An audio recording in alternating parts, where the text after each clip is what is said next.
آپ کو ان کاغذوں کو جو طلاق نامہ کہلاتا ہے یونین کونسل لڑکی کے علاقے کا، لڑکے کا نہیں، لڑکی کے علاقے کا یونین کونسل کو آپ کو درخواست دینی پڑے گی کہ یہ طلاق میں ہو گئی ہے، اس کی کنفرمیشن کے لیے آپ ہمیں لیٹر ایشو کریں۔ اس کی مدت 90 دن کی ہوتی ہے، جس کو عدت پیریڈ بھی کہتے ہیں۔ 90 دن تک اگر کوئی اور ریووک کر لیتا ہے اور طلاق کو واپس لے لیتا ہے اور حق زوجیت ادا ہو جاتی ہے تو وہ طلاق اصل طلاق کی جو شکل ہوتی ہے وہ ختم ہو جاتی ہے اور میاں بیوی دونوں ایک دوسرے کے ساتھ حق زوجیت ادا کرنے لگتے ہیں۔ لیکن ہمارے مختلف اسکول آف تھاٹس ہیں، ہر جگہ پہ اس کو نئے ہر انداز سے دیکھا جاتا ہے۔ وہ اس صورت میں اس کے اوپر بحث ہو سکتی ہے، کیونکہ وہ اسلامی بحث ہے، میں قانونی بات کر رہا ہوں۔ ان دونوں کو مکس نہیں کرنا چاہیے تاکہ کسی کی دل آزاری یا کسی کے بھی فقہ کے اوپر کوئی بات نہ ہو سکے۔ اب دوسرا ہمارا اس کے اندر ہے، بعض دفعہ آپ نے دیکھا ہوگا کہ لڑکا طلاق نہیں دیتا۔ اس کی مین وجہ کیا ہوتی ہے؟ وہ انا کا بھی مسئلہ ہوتا ہے، اور سب سے بڑا مسئلہ جو میں نے آج تک دیکھا ہے، وہ اگر لڑکا خود طلاق دے دے تو اس کو مہر کی رقم ادا کرنی پڑتی ہے۔ نکاح نامے میں اگر آپ غور فرمائیں، جس کے اندر شادی کے وقت بھرے جاتے ہیں، اس میں 25 کالم ہوتے ہیں اور ہر کالم کو بھرنا لازمی ہوتا ہے۔ لیکن میں نے بہت سے مقدمات میں یہ دیکھا ہے کہ ان کالمز کو نگلیکٹ کر دیا جاتا ہے اور بھرا نہیں جاتا ہے۔ یہاں تک کہ ایک 70 نمبر کالم ہے جس کے اندر یہ بتایا گیا ہے کہ نکاح کے ٹائم پہ لڑکا بھی عورت کو حق تجویز کرتا ہے کہ وہ طلاق شوہر کو دے سکتی ہے۔ لہذا ان سب چیزوں کو اگر پڑھ کے اور سمجھ کے بھرا جائے، اور نکاح خواہ کی ذمہ داری ہے کہ وہ بھرے، اور تاکہ اگر آپ نہیں بھی چاہتے لیکن وہ آپ کو بتائے کہ اس میں یہ کالم ہے، اس کا آپ کا کیا جواب ہے، بھرنا ہے یا نہیں بھرنا، وغیرہ وغیرہ۔ تو اس طرح سے اگر قانون کی آگاہی ہو جائے اور آپ اس کو سمجھ لیں تو میں سمجھتا ہوں کہ بہت سے مشکلات ختم ہو جائیں گی۔ اب ہم آگے چلتے ہیں۔ خلا ہی کا ایک میٹر دوسری شکل میں عدالت میں جاتا ہے۔ وہ عورت داخل کرتی ہے اپنے شوہر کی کہ مجھے طلاق چاہیے اور میں حق مہر چھوڑ رہی ہوں، یعنی میں نے اپنے حق مہر معاف کیا۔ تو اس میں عدالتیں اس کو کنسیڈر کرتی ہیں اور بہت جلد لوگوں کو اپرچونیٹیز ملتی ہیں، مقدمہ چلتا ہے اور خلا گرانٹ ہو جاتی ہے، عورت کو حق دے دیا جاتا ہے کہ وہ اپنی زندگی کرے۔ لیکن اس میں جب عورت اپنا خلا سرنڈر کرتی ہے شوہر کے حوالے، یعنی وہ خلا کے دور میں خلا کے عوض وہ اس سے مہر کو معاف کر رہی ہوتی ہے، تو اس میں بھی دو صورتیں ہیں۔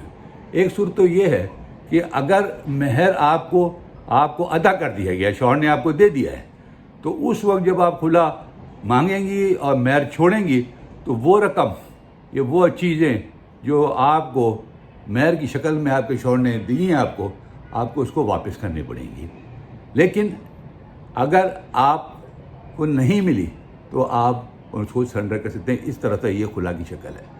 اب طلاق کے اور مختلف صورتحال جو قانون کے اندر دیے گئے ہیں، آپ اگر اس کی طرف ہم جاتے ہیں تو ایک بہت امپورٹنٹ سلسلہ ہے، اور اس کے اندر میرج ایکٹ 1939 کے اندر کچھ گراؤنڈ دیے گئے ہیں جس میں یہ بتایا گیا ہے کہ عورت کو حق حاصل ہے کہ اگر اس کا شوہر 4 سال سے لاپتہ ہے، اس کے ویئر اباؤٹس کا پتہ نہیں ہے، تو وہ کورٹ میں خلا طلاق کے لیے کیس داخل کر سکتی ہے۔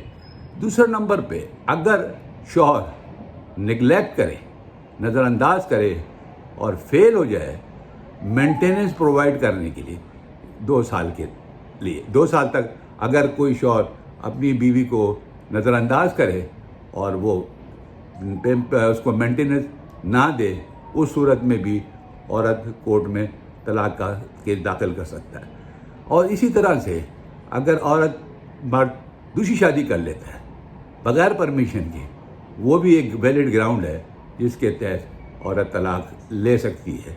اب آگے جو دیکھتے ہیں، ایک اور صورتحال پیدا ہوتی ہے کہ اگر شوہر کو 7 سال کی سزا ہو جائے تو وہ بھی ایک گراؤنڈ ہے کہ 7 سال یا 7 سال سے زیادہ، تو اس صورت کے اندر بھی وہ طلاق لے سکتی ہے۔ حالات اور واقعات یہاں تک ہیں کہ اگر کوئی شخص اپنی بیوی کی حق زوجیت 3 سال تک ادا نہیں کرتا تو اس صورت کے اندر بھی عورت کو حق حاصل ہے، بیوی کو حق حاصل ہے کہ وہ طلاق لے لے، یا کوئی میڈیکل پرابلم شوہر کو ہوتی ہے یا ہو گئی ہے، اس کی وجہ سے بھی وہ شوہر سے طلاق لے سکتی ہے۔ اور بھی بہت سے معاملات ہیں جو کہ اس کے اندر ہم دیکھ سکتے ہیں، وہ میڈیکل سائنس کے حوالے سے ہیں اور اس طرح سے وہ معاملات کو چل سکتے ہیں۔ بعض دفعہ ایسا بھی ہوتا ہے کہ شوہر جو ہے وہ اپنا مذہب بدل لیتا ہے، وہ معاملات کو اس انداز سے زندگی گزارتا ہے جو لا مذہب کی طرف چلا جاتا ہے۔ میرے عزیز ہم وطنوں، یہ بنیادی باتیں ہیں جو میں نے آپ کے سامنے پیش کی ہیں۔ اس کے سب سے بڑی بات سمجھنے کی یہ ہے کہ یہ ساری چیزیں اپنی جگہ پہ، لیکن ایک ہم مسلمان ہیں الحمدللہ، اور میں خاص کر مسلمانوں کے حوالے سے یہ بات کر رہا ہوں، ہم کو اللہ کے حکم کے مطابق اپنی زندگی گزارنی چاہیے۔ اور طلاق کا جو لفظ ہے وہ اللہ کو پسند نہیں ہے، اللہ تعالیٰ اس کو اچھا نہیں سمجھتے۔ اللہ تعالیٰ نے اپنے نبی کے ذریعے یہ پیغام اپنے مسلمانوں کو بھجوایا کہ بندوں سے کہو یہ عمل اچھا نہیں ہے، اس کو ناپسند کیا گیا ہے۔ لیکن ایک مجبوری ہوتی ہے، جب انسان کی ازواجی زندگی تباہی کی طرف جا رہی ہوتی، کوئی گھر میں سکون نہیں ہوتا، مشکلات بہت زیادہ ہو جاتی ہیں، تو پھر انسان کیا کرے؟ پھر یہی کرتا ہے کہ اپنی زندگی کو آسان بنانے کے لیے ان مشکلات سے نجات لی جائے۔ اس کے بہت سارے اور بھی سرکمسٹانسز ہیں۔ ہم جس معاشرے میں رہتے ہیں اس کا بھی بڑے اثرات ہمارے لوگوں کے اوپر پڑ رہے ہیں، جس کی وجہ سے ہم روز بروز سیلفش ہوتے جا رہے ہیں۔ ہم یہ نہیں سوچتے کہ ایک عورت اپنے ماں باپ کا گھر چھوڑ کے آپ کے پاس آئی ہے اور آپ کی ذمہ داری ہے کہ آپ اس کی اچھے برے سب چیز مصیبتوں اور تکلیفوں میں اس کا ساتھ دیں، اس کو اپنی زندگی کے اندر شامل کیا اپنے، لہذا اس کے جو حقوق ہیں، بنیادی حقوق، وہ تو اس کو ملنے چاہیے، کیونکہ وہ بھی ہماری طرح انسان ہے، اور جو چیز ہم اپنے لیے سمجھتے ہیں وہی اپنی بیوی کے لیے بھی سمجھنا چاہیے، اپنی عورت کے لیے بھی سمجھنی چاہیے۔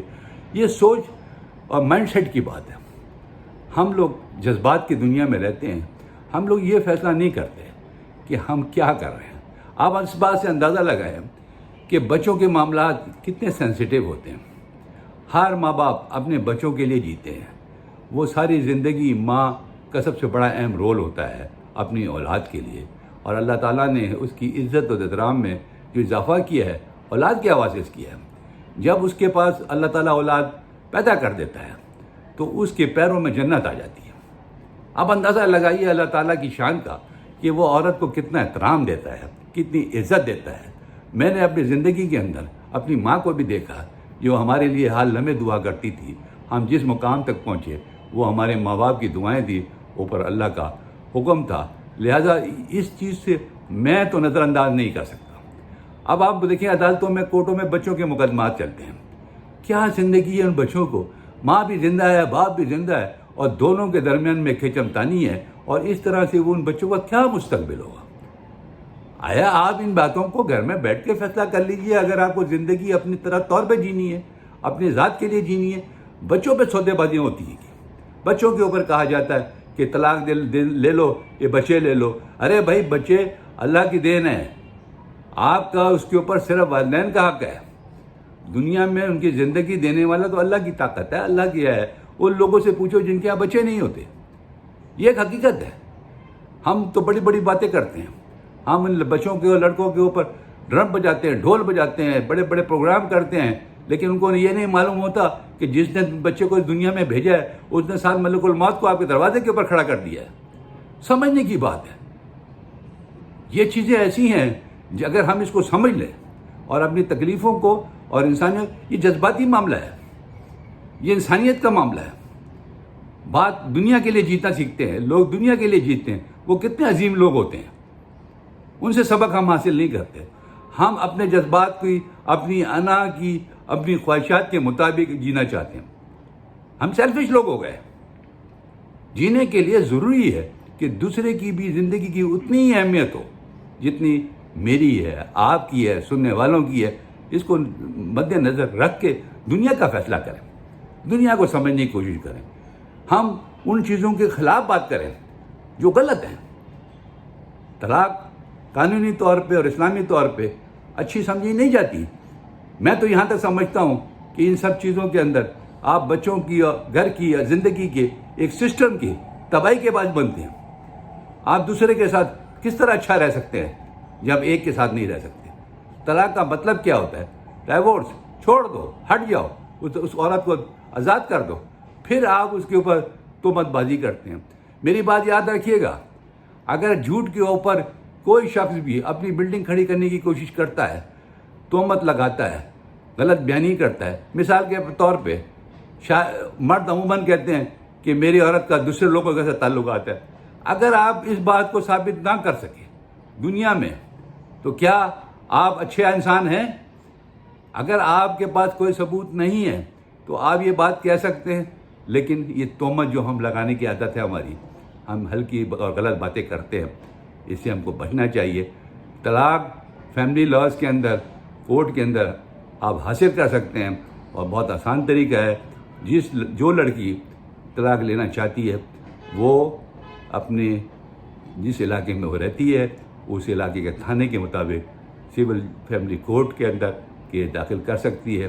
اور اگر اس کے پاس، میں نے جیسے پہلے بتایا، گراؤنڈس ہیں، وہ باتیں آپ کے پاس موجود ہیں، اس کے آپ کے پاس ثبوت ہیں، تو اس کے اوپر آپ مقدمہ داخل کر سکتی ہیں.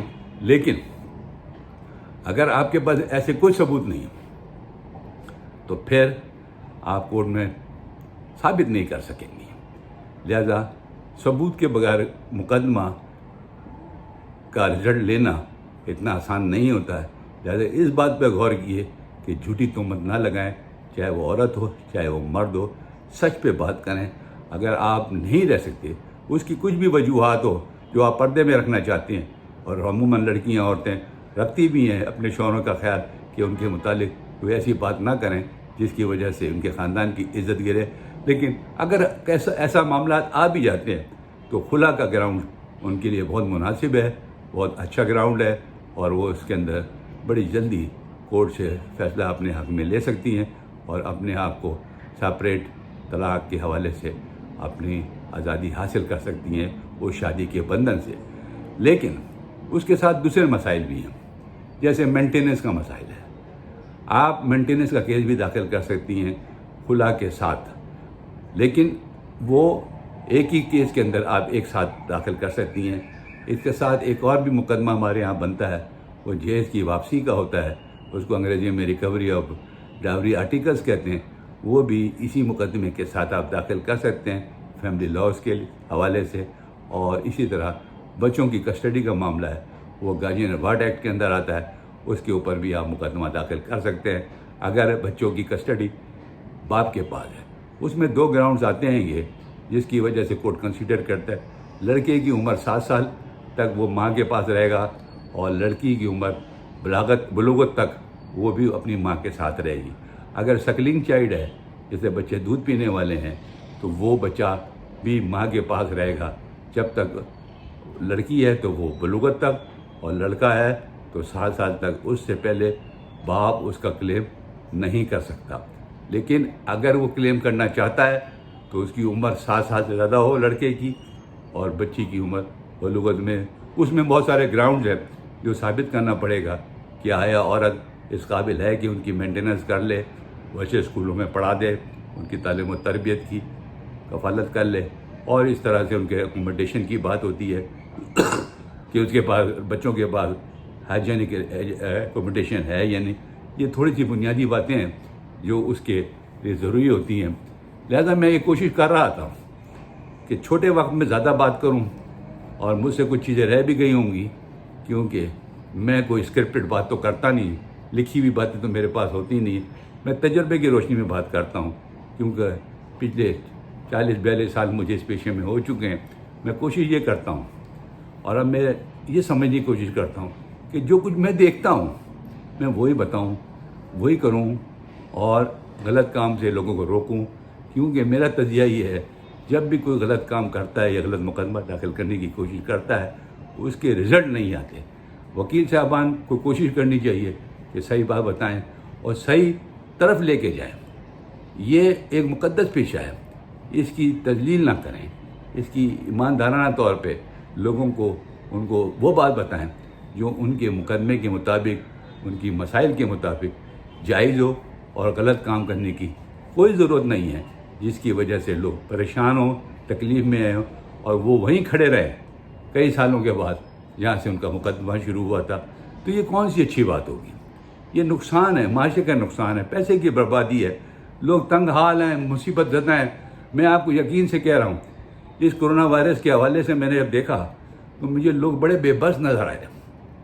مجھے اللہ تعالیٰ نے بہت کچھ دیا ہوا ہے، اس کی بڑی کرم نوازی ہے، لیکن میں نے لوگوں کو دیکھا، جو لوگ دوسروں کے دیا کرتے تھے آج وہ دنیا سے لے رہے ہیں، دنیا سے اپنی تکلیفوں کے، وہ عزت دار لوگ ہیں، وہ بعض دفعہ تو کہہ بھی نہیں سکتے لیکن مجبور ہیں، ان کو بھی زندگی اتنا تنگ کر دیا کہ خیر یہ باتیں کہنے کی تو نہیں ہے لیکن افسوس ہوتا ہے۔ تو میں نے یہ سوچا کہ میں جس قابل بھی ہوں، میں یہ کوشش کر رہا ہوں کہ میں لوگوں کو کچھ ڈیلیور کر سکوں، کچھ اپنے علم کا حصہ بانٹ سکوں، ان کی کوئی مدد کر سکوں، ان کی تکلیف میں کوئی آسانی پیدا کر سکوں۔ میرے بھائیوں، میرا کوئی لالچ نہیں ہے، میں اللہ کے حاضر ناظر جان کے یہ بات بولتا ہوں، یہ میری خواہش ہے کہ میں لوگوں کے ساتھ بات کروں، لوگوں کو بتاؤں کہ بھائی اپنا پیسہ برباد نہیں کرو، یہ مسائل آپ خود حل کر سکتے ہو، جو مسائل آپ خود حل کر سکتے ہو اس میں تیسرے کوٹوں میں جانے کی ضرورت کیا ہے؟ بڑی سمپل سی بات ہے، آپ بیٹھیے، جو گھر کے اندر آپ فیصلہ کریں گے وہی فیصلے تو عدالت میں ہوں گے، اور وہ آج آپ کر سکتے ہیں، 4 سال کے بعد آپ کیس کا فیصلہ ہوتا ہے مثال کے طور پہ، تو پھر آپ نے 4 سال زندگی ضائع کر دیے، اس بچی کی بھی ضائع کر دیے، اس خاندان کی بھی ضائع کر دیے، ان کی پریشانیاں بھی صبح شام یہی سمجھ ذہن میں لٹکی رہتی ہیں کہ ہمارے مقدمے کا کیا ہوا، وکیل صاحب نے فیس منگائی ہے، پیسوں کی ضرورت ہے، کہیں ادھر سے کہیں، ہر ایک کے پاس تو وسائل خط نہیں ہے، غریب لوگ بھی تو ہیں، ان کی بھی تو مشکلات ہیں، سفید پوش لوگ بھی تو ہیں، ان کی بھی تو مشکلات ہیں، ان کو بھی تو حل کرنے کی کوشش کریں، دیکھیں کہ کیسے حل ہو سکتا ہے۔ اور میں تو بڑا دعویٰ نہیں کرتا، جب تک میں زندہ ہوں ایسے میں بولتا رہوں گا، اور اگر آپ نے مجھے سنا تو مجھے معاف کر دیجیے گا، کیونکہ میری عادت تو بات کرنے کی ہے پیشے کے لحاظ سے بھی، لیکن میری اب یہ کوشش ہوتی ہے، اب میں سمجھتا ہوں کہ اب یہ وقت آ گیا ہے کہ ہم ایک دوسرے کو ساتھ ملا کے رکھیں، ایک دوسرے کے ساتھ سمجھنے کی کوشش کریں، ہمارے پاس جو کمیونیکیشن آ گیا ہے اس سے اس بات کو اسپریڈ کریں، ایسی ایسی باتیں کریں جو انسانوں کے لیے، مسلمانوں کے لیے اچھی ہوں۔ لڑائی جھگڑا، جنگ، دوسروں کی بے عزتی کرنا، جیسے ہمارے سیاستدان انگلیاں اٹھا رہے ہیں، یہ کیا سی زندگی ہم گزار رہے ہیں؟ یہ کس جنگل کا قانون ہم نے اپنی زندگی میں ڈال لیا ہے؟ کس طرح کی ہماری سوچ ہے؟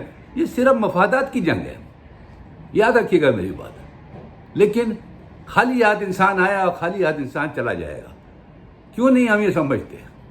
کیوں ہم اس عمر میں آنے کے بعد بھی یہ نہیں اندازہ لگاتے کہ 70 سال کی عمر ہے اور ملک کی تباہی کی باعث بنے ہوئے ہیں لوگ، ان کو ان کے پیروکار ہیں، ان کے بات سنتے ہیں، ان کو آپ نے کوئی ہدایت ہی نہیں دی، کوئی ان کے لیے راستہ ہی نہیں بنایا، کوئی چیز ان کے، ہر طرف لوگ لوٹ مار میں لگے ہوئے ہیں، عوام بھی لوٹ مار میں لگی ہوئی ہے، میں صاف کہتا ہوں، ہر چیز گرتی چلی جا رہی ہے، ہماری اخلاقیات گر گئی ہیں، ہماری انسانیت کے جو پہلے بنیادی اصول ہوا کرتے تھے وہ کہیں نظر نہیں آتے۔ بہرحال ابھی آج تک تو اتنا، آپ اپنے میرا واٹس ایپ کے اوپر آپ مجھ سے رابطہ کر سکتے ہیں، مجھے اپنے ویئر اباؤٹس کا بتائیے، اپنے مسئلے کا بتائیے، واٹس ایپ پہ میں جواب دوں گا۔ اگر کراچی میں لوگ رہتے ہیں تو مجھ سے اپائنٹمنٹ لے کے مسئلے مسائل کا حل تلاش کرتے ہیں، میں آپ کا ساتھ تعاون کروں گا، آپ کو سپورٹ کروں گا، آپ کو صحیح بات بتاؤں گا۔ بہرحال آج اتنا ہی، انشاءاللہ تعالیٰ زندگی رہے تو دوسرا اس کا پارٹ ہم پیش کریں گے آگے چل کے۔ میں انتظار کروں گا کہ مجھے آپ کتنی جوائن کرتے ہیں اور کتنا سبسکرائب کرتے ہیں، ہم آگے چلنے کے لیے کس طرح سے لوگوں تک پہنچ سکتے ہیں۔ آپ میرے سفیر بنیے اور اس کو پروموٹ کیجیے۔ شکریہ۔